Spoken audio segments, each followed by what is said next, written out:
guys, welcome back. Today I'm going to show you how to make this beautiful sunrise or sunset cake. If you're new to our channel, our goal is to help you create beautiful cakes for any occasion step by step.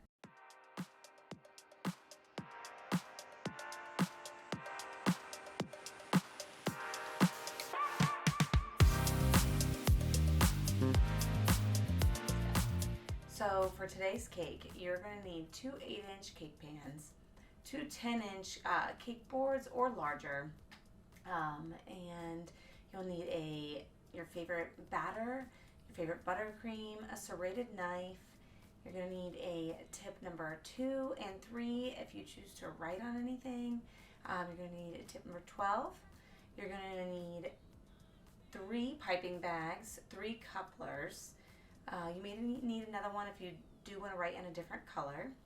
You're going to need mixing bowls to mix your colors in. You're going to need your offset tapered spatula, your straight spatula, your scraper, some bowls to mix your colors, your cake turntable, a color wheel. It's optional, but it is helpful. And then of course your colors. Okay, now that you have everything you need, let's get started with your batter.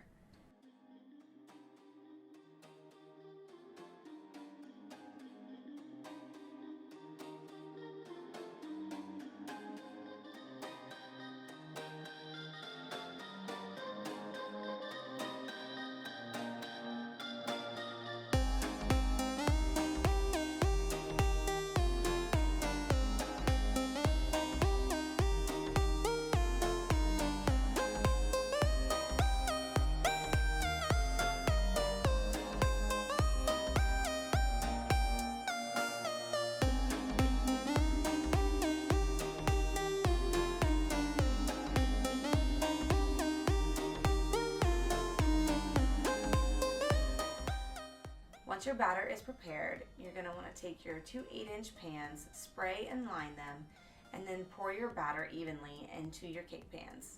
Then get them in the oven. Don't forget to set a timer. If you're like me, sometimes you get distracted and you may forget to check on your cake. While your cake's in the oven, don't waste any time. Let's get your colors ready. You're mainly going to use white buttercream, but you will need a small bag of pastel yellow. If you're using the colors that we recommend, which are like Chef Master or Americolor, you're only going to need small drips of these colors into your buttercream for that pastel look. So just one small drip, maybe 2 of your yellow, and then for the peachy color, I used a sunset orange and a pink. Most likely deep pink is my one go-to. And then for your reflection colors, you really don't need a lot. I used little 2-ounce cups to color my colors in. I made a darker orange, a bolder yellow, a blue, and a purplish pink. Once you have your colors, you can set those aside.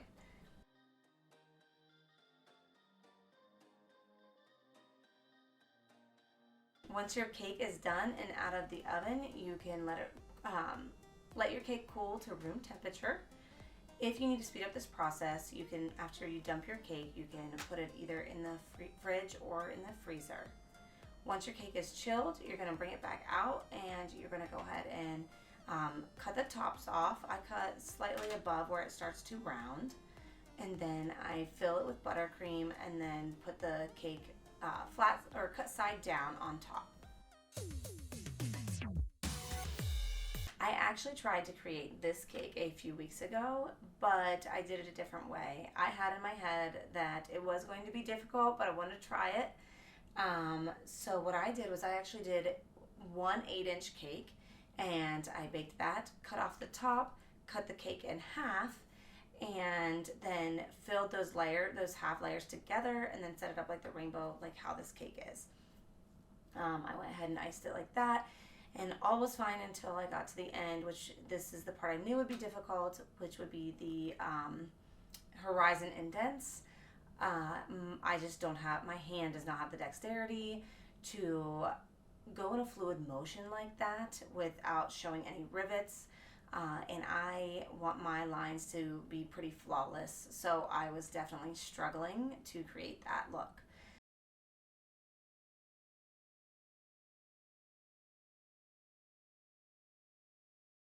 in the middle of all of that, my husband and I, realized that we should have baked just 2 8-inch cakes, decorated a whole cake, and cut it down the middle after I iced it, and then flipped them on its side, which brings us to this video.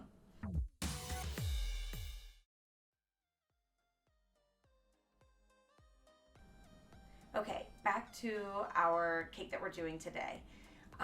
After you have it cut and filled, go ahead and stick it in the fridge. I like to do this because if you try to crumb it or ice it now, your buttercream is soft and your cake may shift, creating your layers to be lopsided. So go ahead and chill it. Once it's chilled, then you can go ahead and bring it back out, crumb it, then stick it right back in the fridge.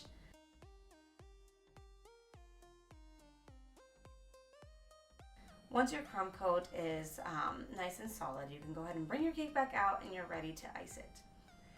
To ice this cake, I went ahead and threw a dollop of icing right on the top, and I smoothed it out pretty thin, almost like my crumb coat.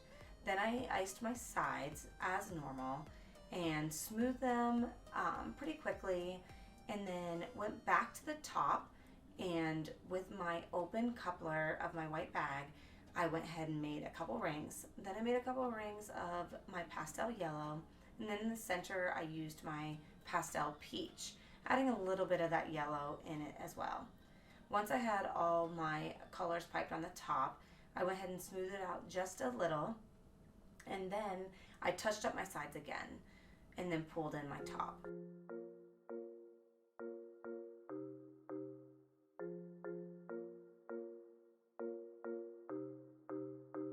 Once I did all of that, I was ready to create my rings.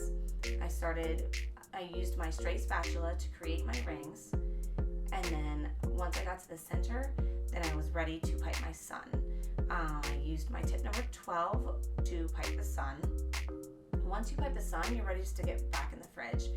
Actually, at this point, you're better off to stick it in the freezer because you want it to get really cold.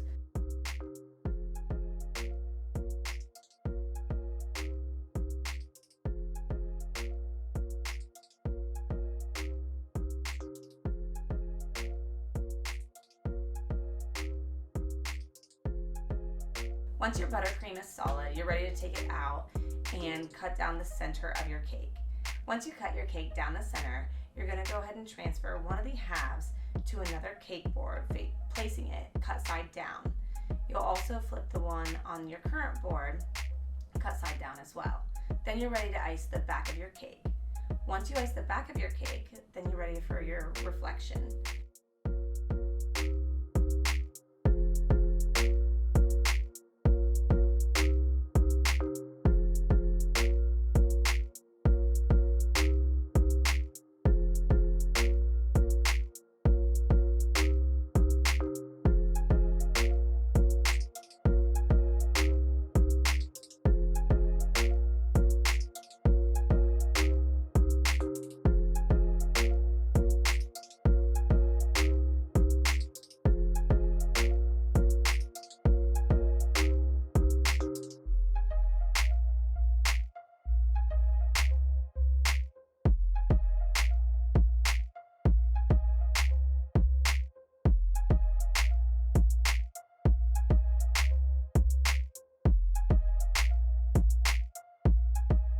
If you're unsure how to do your reflection, go ahead and maybe Google a ocean sunrise or sunset clip art, and that might help you guide you a little bit.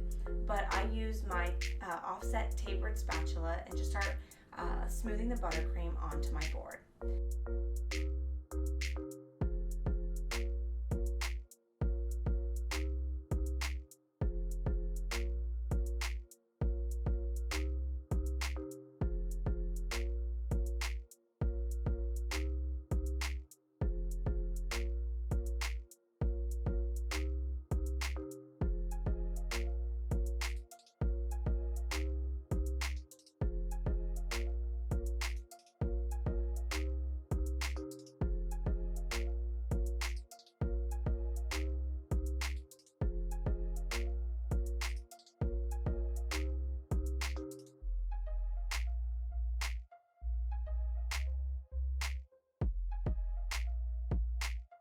Once your reflection is finished, you are done. For me, this cake was pretty difficult. It seems so simple, but there's so many different ways that you can come up with this finished product. So I hope this video helped you. We would love to see your creations, so make sure you post them at #HMBCDT, which stands for Hannah Marie's Buttercream Dream Team. And don't forget to like and subscribe. You are not going to want to miss what we're doing next. Hopefully you're not afraid of the dark.